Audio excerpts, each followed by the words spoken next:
हाउज़बिल्लाहिमिनश्शैतानिर्रजीम बिस्मिल्लाहिर्रहमानिर्रहीम। आज का हमारा क्वेश्चन है, करते हैं हम लोग अकाउंटिंग का। नेक्स्ट क्वेश्चन क्या है, पास पेपर से। तो पढ़ते हैं। अहमद ने परचेज किया, क्या चीज़ अहमद सन्स ने परचेज किया 70,000 की मशीनरी, ठीक है। और उसको लगाने पे खर्चा आया है 8,000 का। दोनों को ऐड कर दे तो कितना हो जाएगा 78,000। मतलब अब हमारी मशीनरी 70 की नहीं है बल्कि कितने की है, 78 की है। डेप्रिसिएशन पर जो उसकी वैल्यू में कमी आ रही है वो 10% के हिसाब से आ रही है। और मशीनरी का अकाउंट बनाना है हमने, मतलब उसका लेजर बनाना है कितने सालों का, 4 सालों का। और मेथड है स्ट्रेट लाइन मेथड। बच्चे एक बात याद रखनी है, जब ये क्वेश्चन पेपर में आया था बहुत से बच्चों ने गलत किया था। तो यहाँ पर असल में ये जो रिटर्न ऑफ है ये डेप्रिसिएशन की परसेंटेज है, मतलब उसकी वैल्यू में कितने फीसद कमी आ रही है। लेकिन मेथड ये है, रिटर्न ऑफ परसेंटेज होती है, ये किसी भी क्वेश्चन में वो लिख सकता है, ठीक है। लेकिन जो रिटर्न डाउन होता है वो हमारे पास क्या होता है, मेथड होता है। वो एक मेथड है और उस मेथड में क्या किया जाता है, रिटर्न डाउन में डेप्रिसिएशन हर साल चेंज होती है और वो हम किस पे लेते हैं, बुक वैल्यू पे। बच्चों ने क्वेश्चन को इस मेथड से कर दिया था, हालांकि ऐसा नहीं है, ये मेथड है। लेकिन जो हमारे पास रिटर्न ऑफ है वो डेप्रिसिएशन की क्या है, परसेंटेज है। तो देखा जाए अगर आपके पास फिक्स इंस्टॉलमेंट, मतलब ये वाला स्ट्रेट लाइन मेथड है, तो यहाँ भी तो वो कह सकता है ना किसी एसेट की वैल्यू में इतनी कमी आ रही है। तो बच्चों ने पकड़ के इस मेथड से क्वेश्चन को सोल्व कर दिया था, ठीक है। करते हैं हम लोग इस क्वेश्चन को स्टार्ट। हमारे पास 4 साल का बनाना है, तो डेट, डिटेल्स,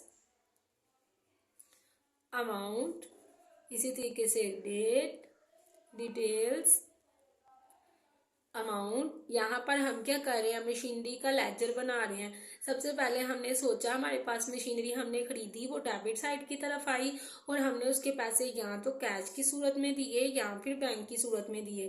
तो मशीनरी किस साइड की तरफ आई, डेबिट। हम भी डेबिट साइड की तरफ आए और वहाँ पर किसकी वजह से, मतलब पैसे किसकी सूरत में दिए, या कैश की सूरत में और या फिर बैंक की सूरत में। तो हमने डेबिट साइड की तरफ उसकी वजह लिख दी, जिसकी वजह से, मतलब जिसकी सूरत में हमने मशीनरी के पैसे अदा किए हैं। तो यहाँ ब्रैकेट में हमारे पास 70,000 प्लस 8,000, तो ये टोटल मिला के हमारे पास कितना हो गया, 78,000। यहाँ पर हमारे पास आएगी डेप्रिसिएशन। तो डेप्रिसिएशन देखा जाए तो यहाँ पर चेंज आएगी, उसकी वजह क्या है। अच्छा ये बात ठीक है, ये स्ट्रेट लाइन मेथड है, इसको ओरिजिनल कॉस्ट मेथड भी कहते हैं, इसको फिक्स इंस्टॉलमेंट मेथड भी कहते हैं। और इस मेथड की खास खसूसियत ये है कि यहाँ पर डेप्रिसिएशन कॉस्ट पे लेते हैं और हर साल ये जो है चेंज नहीं होती बल्कि फिक्स रहती है। अच्छा ये बात ठीक है, यहाँ डेप्रिसिएशन क्या रहेगी, फिक्स रहेगी। लेकिन आप नोटिस करो तो ये क्वेश्चन दूसरे क्वेश्चन से इसलिए चेंज है क्योंकि हमने मशीनरी 1 जुलाई को खरीदी। जुलाई कौन सा महीना होता है, 7वां, और 7वें का शुरू है।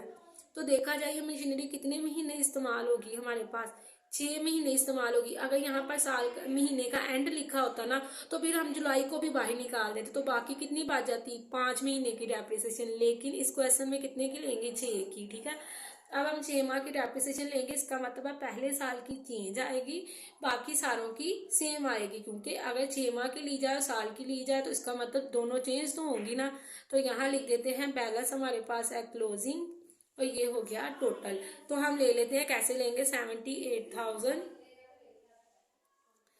और यहाँ पर क्या चीज़ है, डेप्रिसिएशन 10%, परसेंट का 100 नीचे, महीने कितने, 6, और टोटल साल में कितने महीने होते हैं, 12। तो यहाँ देखा जाए तो हम कैसे फाइंड आउट करेंगे 78,000। अब हम ऊपर वाली को डायरेक्ट एक दूसरे से मल्टीप्लाई कर देते हैं। मल्टीप्लाई 10 मल्टीप्लाई 6 इक्वल दबा दिया, ठीक है। डिवाइडेड बाय आमने सामने वाले मल्टीप्लाई होते हैं। तो अगर 12 को 100 से ज़रब दो तो 2 0 ज़्यादा, इसका मतलब है ये कितना नीचे वाला होगा, 1200 तकसीम 1200, ठीक है। तो ये हमारे पास पहले साल की आ जाएगी डेप्रिसिएशन, कितनी अमाउंट है, 3,900। अब हम निकाल लेते हैं बैलेंस। तो हमने इसमें से क्या कर देंगे, 78,000 माइनस करेंगे तो पता चल जाएगा ये मशीनरी अगले साल कितने की है। अब जो हमारे पास क्लोजिंग कैपिटल है वो नेक्स्ट ईयर का क्या बन जाएगा, ओपनिंग। नीचे लिख लेते हैं टोटल 78,000।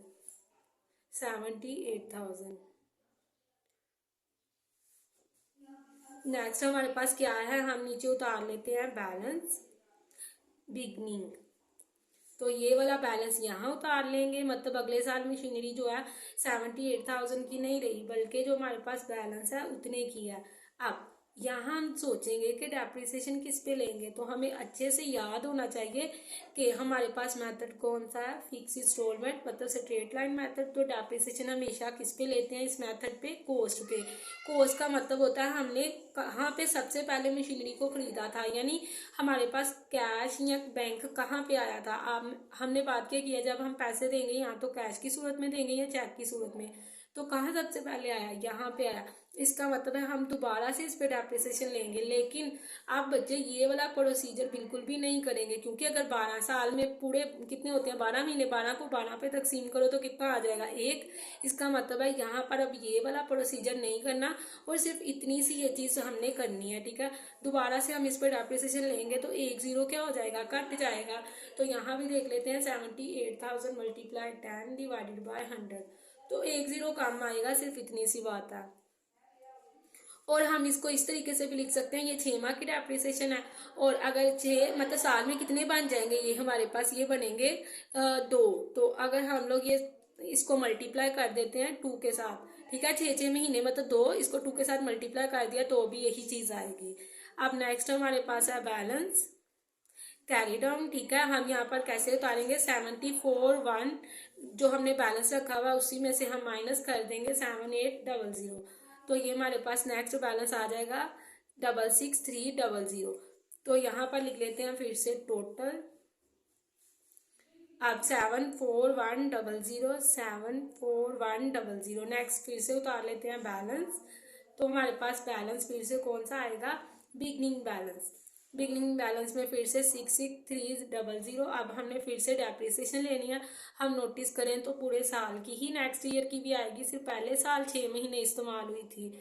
तो इसका मतलब है यहाँ पर फिर से कौन सी डेप्रिसिएशन आएगी, ये वाली पूरे साल की, क्योंकि दोबारा से ओरिजिनल कॉस्ट ये है, इस पर दोबारा से आप 10 महीने 10% लो तो कितनी आएगी, ये सेम आएगी। तो यहाँ हम लिख लेते हैं हमारे पास फिर से 78, ठीक है, 7800। हम फिर से इसमें से क्या कर देते हैं, बैलेंस को कर देते हैं, डेप्रिसिएशन कर देते हैं माइनस। तो ये हमारे पास आ गया 58,500। हमारे पास ये कितने साल का बन चुका है अकाउंट, यहाँ पर हमारे पास 3 साल का बन चुका है। अच्छा, हम इस साइड की तरफ डेप्रिसिएशन क्यों लिख रहे हैं, क्योंकि जब मशीनरी पर डेप्रिसिएशन होगी तो डेप्रिसिएशन डेबिट और मशीनरी क्रेडिट। अब हम मशीनरी का क्या बना रहे हैं, लेजर। हम मशीनरी की तरफ गए, किस साइड की तरफ आएगी, क्रेडिट, हम क्रेडिट साइड की तरफ आए, लेकिन नाम किसका लिखा, डेप्रिसिएशन का, ठीक है। नीचे लिख देते हैं टोटल। नेक्स्ट हम फिर से उतार लेते हैं बैलेंस। तो हमारे पास यहाँ पर बिगनिंग बैलेंस मतलब जो बैलेंस बचा है वही उतारेंगे नीचे। नेक्स्ट फिर से डेप्रिसिएशन लेंगे, और यहाँ भी देखा जाए तो पूरे साल की आएगी, तो हम क्या करेंगे, सेम ही लिख देंगे 7800। यहाँ फिर से यहाँ पर लिख देंगे बैलेंस क्लोजिंग बैलेंस, ठीक है, ये नई चीज़ आएगी। और यहाँ पर ये हमने नीचे लेना है टोटल 58,500, और यहाँ भी लिख लेते हैं टोटल कितना है 58,500। अब हम इसमें से कर देते हैं हमारे पास माइनस क्या चीज़, फिर से 7800। तो ये हमारे पास आ गया है 50,700, ठीक है। तो ये हमारा यहाँ पर आ गया बैलेंस। अब इसी बैलेंस को फिर से मतलब अगर उन्होंने हमसे कहा था 4 साल का बनाना है, तो हमने क्या करना है, कंपलसरी कितने साल का बनाना है, 4 का बनाने के बाद बैलेंस 5वें साल का जरूर उतारना है। इसी तरीके से अगर वो हमसे कहते कि 6ठे साल का बनाओ, ठीक है, 6 साल का बनाओ, तो हम 6 का बनाने के बाद 7वें साल का बैलेंस जरूर नीचे उतारते हैं। यहाँ उसने हमसे 4 साल का कहा, तो हमने 5वें साल का यहाँ पर बैलेंस लाजमी उतारना है, जो कितना है 50,700। तो ये हमारे पास हो गया यहाँ पर टेबल क्लोज, ठीक है। तो ये हमारे पास क्वेश्चन है। यहाँ पर अब हम आसानी के साथ क्वेश्चन को सोल्व करने के बाद डेट लिख लेते हैं। हमने खरीदी कितने की थी, कब खरीदी, 2012 में, यहाँ भी 2012, लेकिन महीना कौन सा था, 1 जुलाई। तो हमने मंथ के फर्स्ट 3 अल्फ़ाबेट लाजमी लिखने हैं, तो ये फर्स्ट जुलाई, और यहाँ क्या आएगा 31 दिसंबर। अब नेक्स्ट ईयर जो हमने लाइन छोड़ी हुई है वहीं पे हम लोग बार बार साल लिखेंगे, 2013, यहाँ 2013, लेकिन यहाँ 1 जनवरी, क्योंकि साल का शुरू ही है, पिछली चल रही है, कंटिन्यू है पिछली वाली मशीनरी, तो वही हम यहाँ पर इस्तेमाल कर रहे हैं, 31 दिसंबर। नेक्स्ट हमारे पास आएगा 2014, यहाँ भी 2014 1 जनवरी, और यहाँ 31 दिसंबर। आप सबसे एक छोटी सी रिक्वेस्ट है, मेरे कुछ कोलीग्स हैं जो कि यतीम खाना खोलने के बहुत ख्वाहिशमंद हैं। अगर आप नेकी के इस काम में अपनी कंट्रीब्यूशन करना चाहते हैं तो नीचे जायज़ कैश का जो नंबर दिया गया उस पर जायज़ कैश करवा सकते हैं, या इस हवाले से कोई भी राय देना चाहते हैं या आपको कोई भी इंफॉर्मेशन है इसके बारे में तो नीचे कमेंट बॉक्स में लिख सकते हैं। And don't forget to subscribe my channel and like my video. तो यहाँ पर देखा जाए फिर से 1 जनवरी, और ये हमारे पास 31 दिसंबर। अब 4 साल का पूरा हो गया, हमने क्या करना है, यहाँ पर फिर से बैलेंस उतारना है, ठीक है। 2016 और ये 1 जनवरी। ये जो बच्चे मैं लाइन छोड़ रही हूँ हमेशा से, यहाँ पर हम क्या लिखते हैं, हमारे पास साल लिखते हैं, ठीक है। तो इस तरीकाकार से हम लोग सोल्व करते हैं। ये बैंक की जगह हम कैश भी लिख सकते हैं। तो ये रहा हमारा मेथड, हमने नहीं भूलना। रिटर्न ऑफ का मतलब होता है डेप्रिसिएशन की परसेंटेज, ठीक है। इसका मतलब ये नहीं है मेथड है, क्योंकि उस मेथड में क्या होता है, रिटर्न डाउन में हर साल डेप्रिसिएशन चेंज होती है, लेकिन यहाँ नोटिस किया जाए तो हर साल क्या है, सेम है। सिर्फ पहले साल की इसलिए चेंज आई है क्योंकि हमने 6 माह की लिया है, लेकिन हम ले किस पे रहे हैं, फिक्स कॉस्ट पे ले रहे हैं, तो लेते हम फिक्स पे ही हैं, लेकिन जहाँ 6 महीने हैं वहाँ चेंज आएगी, ठीक है। क्योंकि 6 महीने किया तो इसलिए चेंज है, वरना हम ले ओरिजिनल कॉस्ट पे ही रहे हैं। स्ट्रेट लाइन मेथड में डेप्रिसिएशन फिक्स कॉस्ट पे लेते हैं, ठीक है, और हर साल सेम रहती है। और रिटर्न डाउन में हर साल लेते हैं हम लोग बुक वैल्यू पे। बुक वैल्यू का मतलब क्या होता है, जो बैलेंस उतारना है। तो अगर हम यहाँ पे बुक वैल्यू के लिहाज से देखा जाए तो हमने डेप्रिसिएशन दूसरे साल किस पे लेनी थी, इस पे नहीं लेनी थी, बल्कि इस पे लेनी थी। तो हमारे पास जो रिटर्न डाउन वैल्यू मेथड है उसमें हम बुक वैल्यू पे लेते हैं और हर साल चेंज होती है। तो ये बात माइंड में रखनी है। यही है हमारा आज का क्वेश्चन।